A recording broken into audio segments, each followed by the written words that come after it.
जय हिंद दोस्तों। आज हम आप लोग जो पढ़ाने जा रहे हैं उसका नाम है रिस्पिरेटरी सिस्टम यानी श्वसन तंत्र। ठीक है, देखिए श्वसन तंत्र। ठीक है, श्वसन तंत्र किसको कहते हैं? वह तंत्र, ठीक है, वह तंत्र जो हमारे शरीर में, ठीक है, वह तंत्र जो हमारे शरीर में ऑक्सीजन को ग्रहण करते हैं और कार्बन डाइऑक्साइड को बाहर छोड़ते हैं। उन तंत्रों को हम क्या कहते हैं?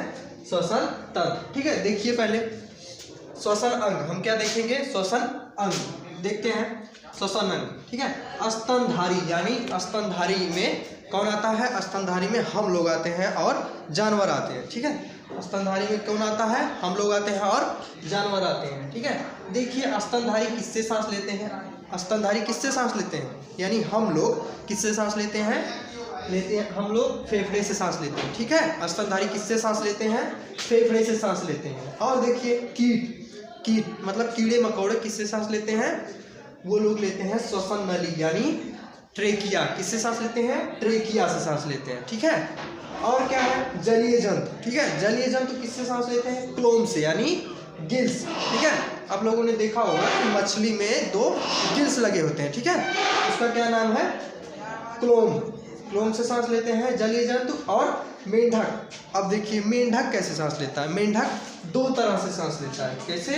2 तरह से सांस लेता है। ठीक है, देख लीजिए 2 तरह से सांस लेता है। मेंढक कितने तरह से सांस लेता है? 2 तरह से।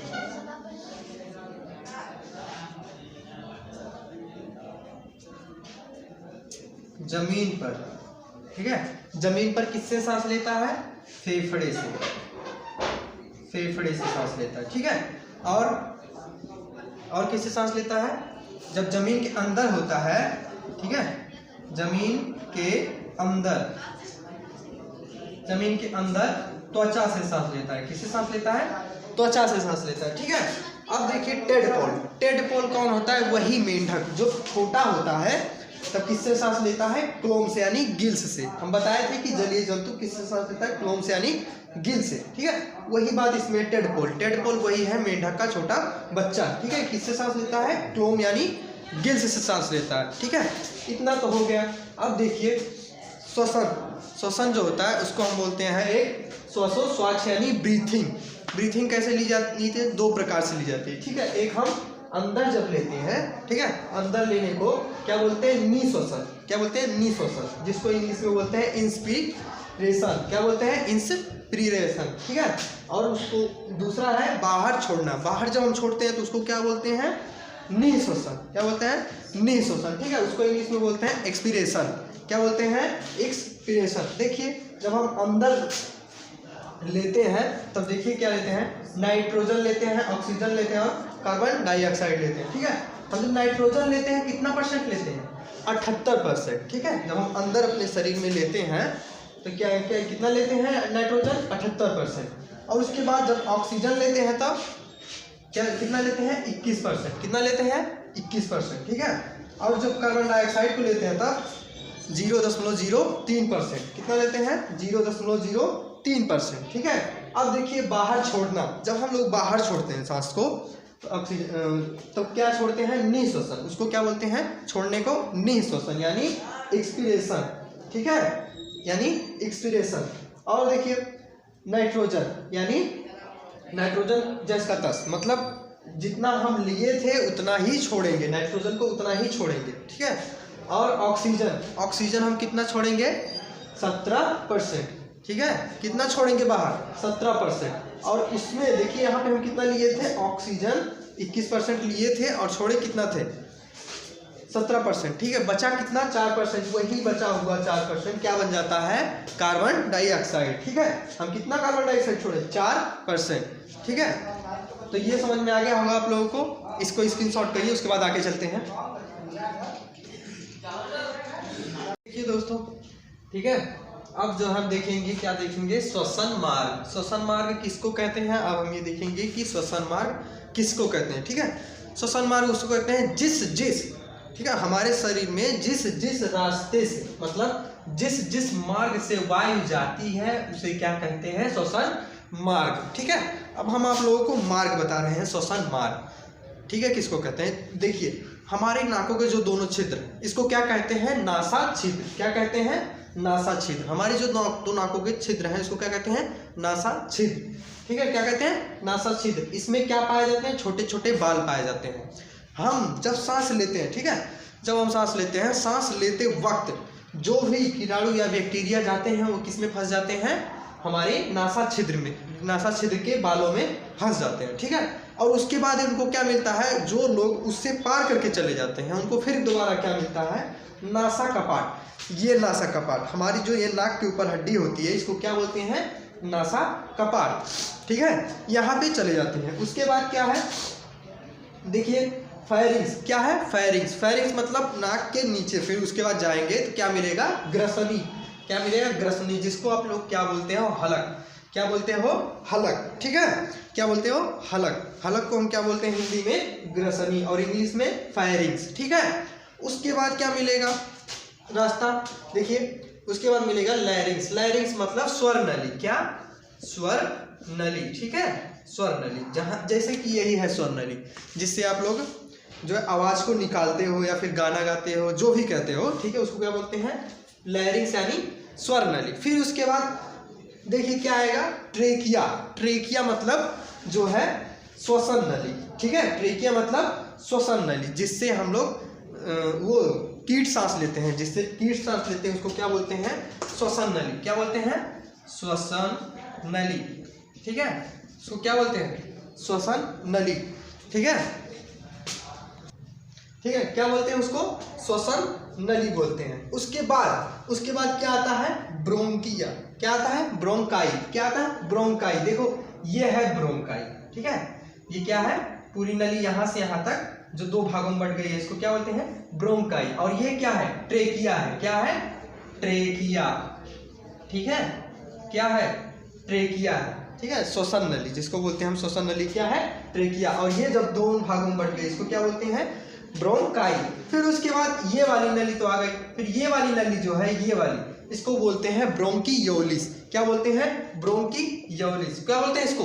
ब्रोंकियोलिस। फिर उसके बाद देखिए जो ये गुच्छा बना है इसको वो हिंदी में बोलते हैं वायु कोष्ठक। क्या बोलते हैं? वायु कोष्ठक। इसको हिंदी में बोलते हैं वायु कोष्ठक, और इंग्लिश में इसको बोलते हैं एल्वियोली। क्या बोलते हैं? एल्वियोली। यही है एल्वियोली। ठीक है, अब देख लीजिए, पहले तो हम आया हमारा जो है सांस लिए कहाँ गया? नासा छिद्र। फिर नासा छिद्र के बाद नासा कपाट। नासा कपाट के बाद हलक। हलक के बाद जो है स्वर नली। स्वर नली के बाद कहाँ आया?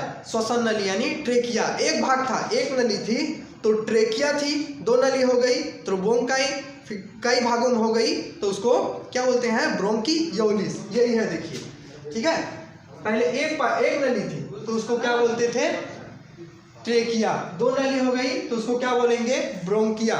ठीक है, अब तीन नली हो गई तो उसको बोलेंगे ब्रोंकियोलिस। ठीक है, क्या बोलेंगे? ब्रोंकियोलिस। कई नलियों में हो गया तो उसको बोलेंगे क्या? ब्रोंकियोलिस। और यहाँ जहाँ वायु आके इकट्ठा होती है इसको क्या बोलते हैं? इसको क्या बोलते हैं? एल्वियोली यानी वायु कोष्ठक। यहीं पे आके पूरा जो है हमारी जो हम सांस लेते हैं वायु इकट्ठा होती है, क्या बोलते हैं इसको? वायु कोष्ठक या फिर एल्वियोली। ठीक है, यहाँ पे आने के बाद जो है इसको हवा को कौन लेता है? ब्लड। ठीक है, ब्लड में आके मिलती है वायु। तो इसके बाद ब्लड किसको ले जाके देता है? पूरे शरीर में जब ब्लड जाता है तो किसको ले जाके देता है? कोशिकाओं को। कोशिका को इंग्लिश में कहते हैं हम लोग सेल। ठीक है, किसको ले जाके देता है? सेल को ले जाके देता है। ठीक है, और एक चीज़ और आप लोग देख लीजिए, हम किसके द्वारा जो है सांस लेते हैं और छोड़ते हैं? ठीक है, किसके द्वारा लेते हैं और छोड़ते हैं? यही आप लोगों के फेफड़े के नीचे होता है, जिसका नाम है डायफ्राम। क्या नाम है? डायफ्राम। ठीक है, डायफ्राम। क्या नाम है? डायफ्राम। यही जब ऊपर होता है तो हम लोग सांस छोड़ते हैं, जब नीचे होता है तो सांस लेते हैं। ठीक है, यही नहीं रहा तो हम लोग सांस नहीं ले सकते हैं। ठीक है, डायफ्राम नहीं रहा तो हम लोग सांस नहीं ले सकते हैं। ठीक है, कभी कभी देखिए क्या होता है, जो है एक्सीडेंट या फिर जो है आदमी बिल्डिंग से या छत से कहीं से भी गिर जाता है तो बिना उसका कुछ भी हड्डी भी नहीं टूटी, ना सर फटा, वो आदमी मर जाता है। क्या होता है?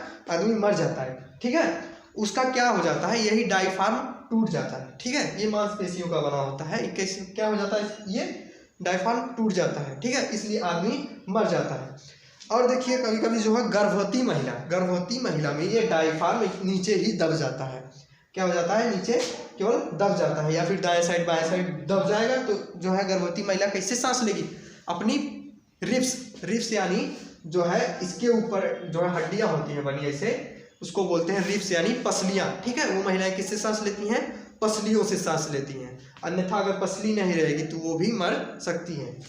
ठीक है, इतना हो गया। आप लोग इसको स्क्रीनशॉट कर लो, उसके बाद हम अगले चलते हैं आगे। अब देखिए इतना तो आप लोगों का हो गया। ठीक है, अब देखते हैं कि हिचकी क्यों आती है। ठीक है, हिचकी क्यों आती है। कभी कभी देखिए जब हम लोग खाना खाते हैं ना, तो हमारा ब्रेन कुछ और सोच रहा होता है, जैसे किसी चीज़ के बारे में सोचता है या फिर कहीं और दिमाग रहता है। तो क्या होता है, देखिए जब हम लोग खाना खाते हैं तो एक जो है, हम पहले बता दें कि जैसे दो नलियाँ होती हैं। ठीक है, यहाँ के बाद दो नलियाँ होती है, एक जो है भोजन नली में गई होती है और एक फेफड़े में गई होती है। कहाँ पे गई होती है, भोजन नली में। देखिए ये नली है, ये कहाँ गई है, भोजन नली में, और एक जो है ये अमाशय में गई है और ये फेफड़े में गई है। ठीक है, अब देखिए जब हम भोजन करते हैं, जब हमारा दिमाग कहीं और काम कर रहा होता है, ठीक है, तो ये जो है इसका नाम है एपिग्लोटिक्स। क्या नाम है, एपिग्लोटिक्स। ठीक है, आप कुछ सोच रहे हो, अब जो है भोजन यहाँ आया और आप कुछ और सोच रहे हो, इसको पता नहीं है कि दिमाग कहाँ सोच रहा है। ये घूमना होता है इधर और ये इधर घूमना होता है, घूम जाता है इधर, और ये भोजन वाली नली हो जाती है बंद होने के बाद क्या हो जाएगा, जो है भोजन इधर आ जाता है। तो वही जो भोजन होता है अटकने लगता है आप लोगों को, जो है आप लोगों के फेफड़े में जाके। ठीक है, तो आदमी क्या करता है, पानी पीता है। तो अगर यहाँ तक तो आया तो ठीक है, यहाँ तक तो आया ठीक है, नहीं तो पानी पिए तो जो है रिटर्न वापस चला जाता है पेट में। अगर जो है फेफड़े में आ गया तो आदमी क्या करने लगता है, पूरा छींकने लगता है। ठीक है, जिसके कारण भोजन कहाँ से बाहर आ जाता है, डायरेक्ट नाक से बाहर आ जाता है। ठीक है, कभी कभी ऐसा होता है। इतना समझ में आया। और एक बात और, आप लोग कहते हैं कि जो है हमें कोई याद कर रहा है तब हिचकी आती है। ठीक है, ऐसा नहीं है। हिचकी कब आती है, जब हम किसी को याद करते हैं। ठीक है, तब हिचकी आती है। जैसे कि हम किसी बारे में सोच रहे हैं या किसी भी चीज़ के बारे में सोच रहे हैं, तो जो है ये क्या होता है, एपिग्लोटिक्स यही मेन होता है। अब दिमाग जो है, एपिग्लोटिक्स दिमाग पे निर्भर करता है कि ये क्या करेगा। अब किसी चीज़ के बारे में आप सोचोगे तो जो है भोजन करोगे तो जाना है इधर, चला जाएगा इधर। ठीक है, यही होता है। तो जो है आज के लिए बस इतना ही दोस्तों। थैंक यू, धन्यवाद, जय हिंद। ऐसे ही बनाए रखिए आप लोग, वीडियो को देखते रहिए और पढ़ते रहिए।